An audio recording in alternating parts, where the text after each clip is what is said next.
Assalamualaikum warahmatullahi wabarakatuh. Selamat pagi anak-anak Umi yang soleh dan solehah. Semoga tetap semangat untuk belajar hari ini ya. Mari kita buka pembelajaran kita hari ini dengan melafazkan basmalah. Bismillahirrahmanirrahim. Baiklah, hari ini kita akan belajar tematik 4G, subtema 1, pembelajaran 2. Negara Indonesia memiliki banyak keberagaman. Contohnya lagu daerah. Keberagaman lagu daerah menjadi bukti kekayaan budaya negara Indonesia. Nah, hari ini kita akan belajar bersama-sama menyanyikan lagu Apuse, yaitu lagu daerah dari Papua. Mari kita sama-sama menyanyikan lagunya ya. Silakan disimak.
Perhatikan gambar berikut ini. Nah, di sini ada gambar gerobak yang di kayu, lalu ada gambar delman. Gerobak dapat berjalan karena adanya dorongan dari sepeda yang di kayu manusia. Delman dapat bergerak karena adanya tarikan dari kuda. Dapat disimpulkan bahwa suatu benda dapat bergerak karena ada tarikan dan dorongan terhadap benda tersebut. Tarikan dan dorongan tersebut disebut gaya. Nah, agar anak-anak lebih memahami tentang gaya, perhatikan penjelasan Umi berikut ini ya. Gaya adalah tarikan atau dorongan yang dapat mempengaruhi suatu benda. Pengaruh yang diberikan gaya kepada suatu benda sebagai berikut. 1. Gaya dapat mengubah gerak suatu benda. Jika suatu gaya mengenai sebuah benda, maka benda tersebut dapat mengalami perubahan gerakan. Contohnya pada bola yang dipantulkan. 2. Gaya dapat mengubah kecepatan gerak suatu benda. Jika suatu benda yang sedang bergerak diberi gaya dari luar, maka benda tersebut dapat menjadi lebih cepat atau lebih lambat. Contohnya, troli yang sedang bergerak karena didorong. Jika troli tersebut didorong di jalan menurun, troli akan bergerak lebih cepat karena ada gaya gravitasi bumi. 3. Gaya dapat mengubah arah gerak suatu benda. Contohnya saat bermain badminton. Nah, permainan lawan akan memukul kok ke arahmu.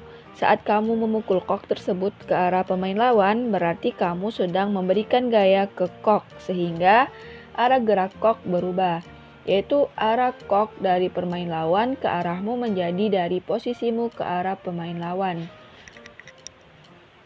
Yang keempat, gaya dapat mengubah bentuk suatu benda. Gaya yang bekerja pada suatu benda dapat mengubah bentuk benda lain. Contohnya saat perajin mengubah tanah liat menjadi kendi. Itu pada kerajinan gerabah. Nah, berdasarkan sifat, gaya dapat menyebabkan perubahan pada suatu benda dibagi menjadi gaya sentuh dan gaya tidak sentuh. Apa itu? Gaya sentuh adalah suatu gaya yang bekerja pada suatu benda melalui sentuhan pada benda tersebut. Jadi kalau gaya sentuh itu terjadi sentuhan. Nah, contohnya yang pertama ada gaya pegas, yaitu suatu gaya yang ditimbulkan oleh benda yang bersifat elastis. Contohnya, busur saat kalian memanah. 2. Ada gaya gesek.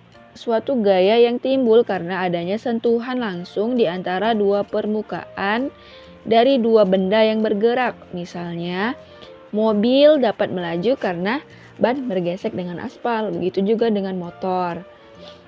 Yang ketiga, ada gaya otot, yaitu suatu gaya yang ditimbulkan oleh otot makhluk hidup. Contohnya, manusia yang dapat mendorong meja.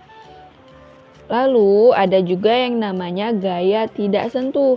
Nah, dari namanya berarti terjadinya gaya ini tanpa terjadinya sentuhan. Gaya tidak sentuh adalah suatu gaya yang bekerja pada suatu benda, namun gaya tersebut tidak menyentuh benda. Contoh gaya tidak sentuh, misalnya gaya magnet. Gaya magnet adalah suatu gaya yang berasal dari benda bersifat magnet. Contohnya, magnet ladam yang mampu menarik logam besi. Itu terjadi tanpa sentuhan kan?